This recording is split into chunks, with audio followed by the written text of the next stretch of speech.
암이라든가 자가면역 질환, 심혈관 질환으로 발전하게 됩니다. 우리가 미처 눈치채지 못하는 수많은 이런 신호들을 우리가 무시하거나 억누르고 그런 살아온 삶의 결과라는 거예요.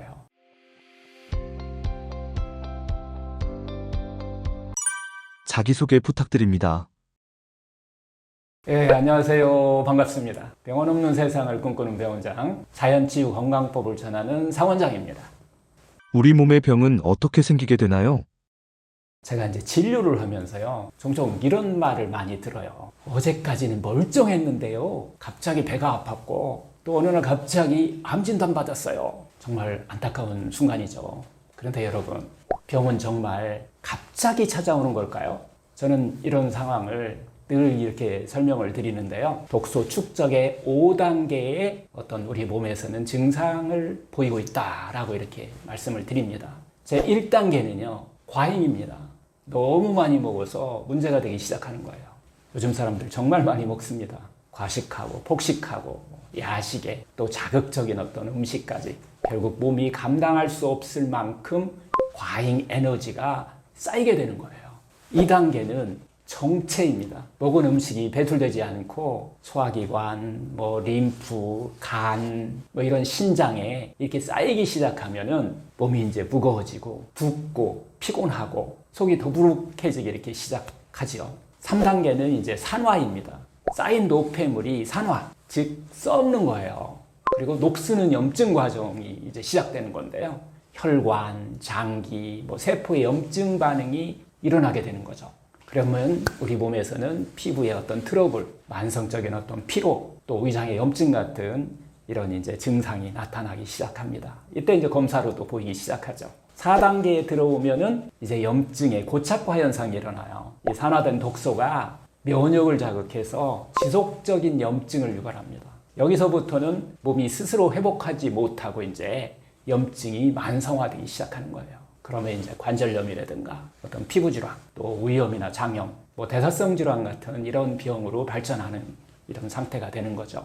마지막 5단계에 가면은 이제 변성 단계인데요. 결국 세포가 여기에 견디지 못하고 변생되는 거예요. 면역 세포가 제 역할을 하지 못하고 또 정상 세포가 변이를 일으켜서 암이라든가 자가면역 질환, 심혈관 질환으로 발전하게 됩니다. 결국 이 모든 과정이 몇 년 혹은 몇십 년에 걸쳐서 정말 조용히 내 안에서 일어나기 시작한다는 거예요. 이게 꾸준히 진행되고 있다는 거죠. 병은 어느 날 뚝 하고 이렇게 생기는 게 아니라는 겁니다. 우리가 미처 눈치채지 못하는 수많은 이런 신호들을 우리가 무시하거나 억누르고 그런 살아온 삶의 결과라는 거예요. 특히 음식과 관련된 병들은 더더욱 그렇습니다. 결국 병의 시작은 더 많이 먹는 데서 오기 시작한다는 거예요. 이 풍요의 병이라고 그러는데요. 우리가 덜 먹어야 하는데 오히려 더 먹고 있는 시대를 우리가 살고 있는 거예요. 그래서 오늘은 지금 내 식습관이 정말 건강을 망치고 있는 건 아닌지, 그리고 어떻게 먹어야 진짜 몸이 회복될 수 있는지 이 주제로 한번 이야기를 한번 해볼까 합니다. 현대인의 가장 심각한 식습관은 뭐라고 생각하시나요? 현대인들이 식습관인 가장 큰 문제는 많이 먹는 것도 문제지만은 그거보다는 영양의 밸런스 균형이 무너진 것들을 우리가 많이 섭취한다는 데서 시작한다라고 봐야 돼요. 그 영양불균형이라고 이야기를 하는데요. 우리가 영양소 하면은 보통 현대의학에서는 5가지를 얘기하죠. 탄, 지, 비타민, 미네랄 이렇게 얘기하는데 실제적으로 우리한테 필요한 에너지를 만드는 것 중에서 5가지 이외에 또 4가지를 추가해야 돼요. 그 6번째 영양소가 그래서 물입니다. 물. 정말 중요합니다. 그 다음에 7번째 영양소는 식이섬유. 8번째 영양소는 우리가 파이토케미칼이라고 하는데 항산화 물질을 만들어내는 이런 식품들도 먹어야 된다는 거예요. 9번째는 식이효소입니다. 살아있는 음식을 먹어야 된다는 거예요. 이렇게 9가지 영양소가 균형 잡혀 있는 우리가 식생활을 하셔야 되는데 이게 불균형이 일어나요. 탄수화물, 단백질, 지방은 너무 많은데 이 탄수화물, 단백질을 우리가 몸 안에서 건강하게 에너지로 만들어주는, 즉 미토콘드리아에서 이걸 에너지로 만들어주는데 이 작용을 하는 부가 영양소가 우리가 많이 먹지 않고 있다는 거예요. 이 부가 영양소는 딱 정해져 있어요. 생채소와 생과일 속에 만들어 있습니다. 그런 것들을 우리가 줄이고 너무 정제되어 있는 우리가 인스턴트 식품을 포함해서 우리가 정제탄수화물 뿐만 아니라 단백질, 지방조차도 우리가 정제된 것들을 너무 많이 먹다 보니까 에너지 밸런스 균형이 무너졌기 때문에 현대인들이 병이 많이 온다라고 봐야 돼요. 그래서 우리가 이것을 풍요병이라고 하는 거예요. 그런데 현대인들의 가장 특징 중에 하나가 풍요 속에 빈곤이 있어요. 풍요롭기는 한데 영양소의 밸런스가 무너지는 빈곤병이 같이 온다는 거예요. 대표적인 병들이 우리가 풍요병은 암이라든가 뭐 고혈압, 당뇨 다 풍요병이죠. 근데 빈곤병의 대표는 바로 결핵이에요. 근데 우리나라에 결핵이 되게 많아졌다는 거예요. 선진국에 결핵이 많아졌다는 거예요. 이거 빈곤병의 과거에 많았던 병인데 이런 현상들은 바로 풍요 속의 빈곤 때문에 그렇다는 거예요. 영양소 밸런스 균형이 나타나서 풍요와 풍요병과 빈곤병을 우리가 같이 하는 시대에 이제 접어들어 버렸다는 겁니다.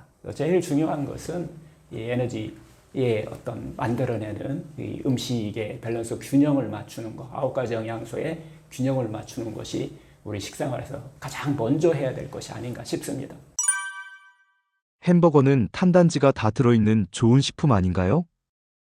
그러니까 이제 현대인들이 어떻게 보면은 간단하고 맛있고 입이 좋은 것만 우리가 찾게 되는데 영양소 균형이라는 차원에서 우리가 접근을 해야 된다라고 보는 거예요. 그런데 그 영양소조차도 간편하게 정말 정제되고 한 것들을 우리가 또 공급받기를 원하는 경향이 많다는 거예요. 뭐 그래서 지금 건강기능식품을 포함해서 비타민, 미네랄 뭐 이런 것들을 또 그냥 식품 속에서 찾지 않고 대부분 사람들이 말을 우리가 이제 초가공식품이라고 그러는데 그 초가공한 거에서 우리가 찾아서 그 영양 밸런스를 맞추는 것에 초점을 맞춰져 있기 때문에 어떻게 보면 햄버거 속에 들어있는 그 채소조차도 건강하다라고 이렇게 우리가 어떻게 보면 착각하고 사는 거죠. 근데 이걸 조금만 생각하면은 발전하면은 요즘 샐러드 많이 드시잖아요. 샐러드 정도만 섭취하셔도 이 영양 균형은 충분하다. 그리고 나서